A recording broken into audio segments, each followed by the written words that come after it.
Синоќа и утрово голем дел од Скопје остана без вода, како последица од пукање на главната водоводна цевка со диаметар од 600 мм на улицата Франце Прешерн во населбата Влае. Како последица на дефектот, соопштија од јавното предпријатие Водовод и канализација, Влае, Ѓорче Петров, Карпош, Тафталиџе, Центар и Аеродром останале комплетно без вода или со значително намален притисок. Жителите на Влае околу 22 часот синоќа слушнале силна експлозија и почувствувале тресење на куќите. Првично мислеле дека станува збор за земјотрес, но потоа сватиле дека се работи за пукната водоводна цевка. Екипите на Водовод и канализација веднаш излегле на терен и го обезбедиле местото со импровизирана бариера, за да спречат дополнителни оштетувања или несреќи. Работите за целосна санација на дефектот се во тек.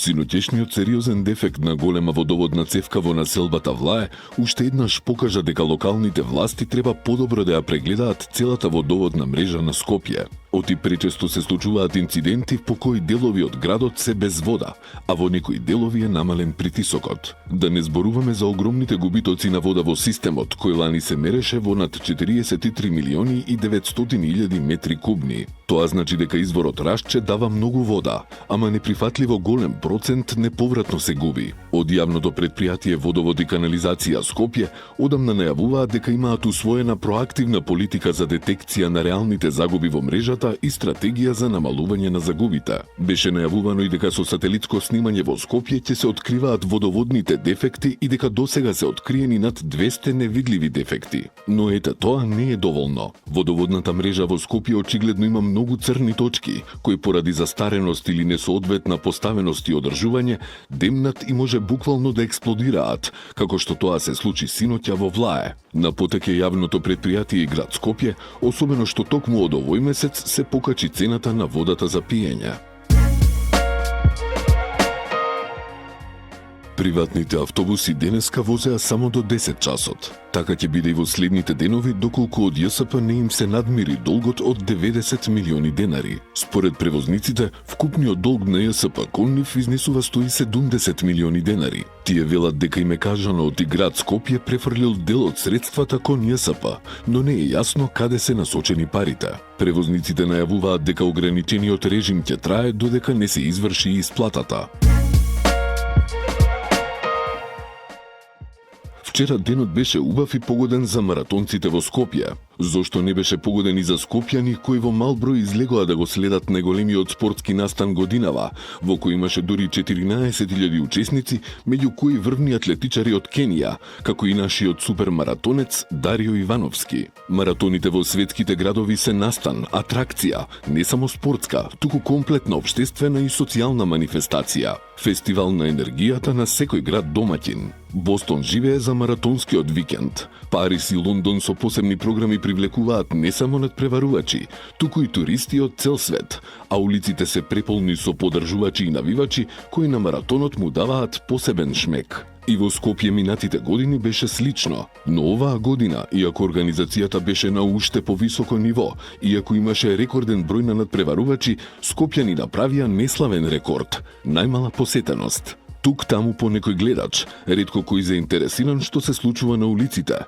ретко кој со поддршка на маратонците, ретко кој ги изнесе децата барем да гледаат спортски примери. Единствено што се издвоија се волонтерите, како и одредени љубители на трчањето, па дури и тие што тераа шега со скопски шмек. Дали Скопје стана град кој не може да го направи маратонот по масовна манифестација? Дали поинтересно на скопјани им е да гледаат маратони во други градови на телевизија отколку во живо?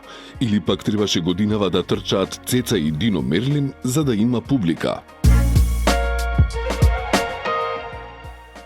По 7-дневните протести на вработените од Флораком и Луна, фирми, чија основач е скопското јавно предпријатие Паркови и Зеленило, денеска се обезбедени пари за исплата на платата на вработените за август. Најавениот протест е откажан. Апелираме до раководството на јавното предпријатие Паркови и Зеленило Скопје уште денес да започне со активности за обезбедување средства за исплата на платата за септември, бидејќи сме блиску до законскиот рок за нејзина исплата, за вработените да не бидат принудени повторно да си ја бараат платата преку протести и блокади, се наведува во соопштението на Сојузот на синдикатите на Македонија. Државниот градежен инспекторат донесе решение за рушење на објект во кој се организираа свадби и други веселби на спортскиот аеродром Стенковец, а со кој оперира аероклубот Скопје, бидејќи како што велат, бил дивоградба и небезбеден за организирање на свечености. Инспекторатот соопшти дека при вонредниот инспекциски надзор констатирани се низа неправилности во однос на градбите. На лице место постојат објекти кои се дивоградби, а во истите се организирале настани, свадби, прослави и други активности. Исто така изречена е забрана за користење на салата за свадби, терасата и апартманите за организирање на настани. Приведен е 30-годишен скопјанец кој бил насилен, а воедно на својата партнерка и го земал бебето. Предходно таа го напуштила поради семејно насилство. На подрачјето на Битпазар полициски службеници од СВР Скопје лишиле од слобода лице кое по предходна пријава од неговата 21-годишна вонбрачна партнерка во домот физички ја нападнал и со себе ја земал нивната 3-месечна ќерка. Стои во соопштението од полицијата.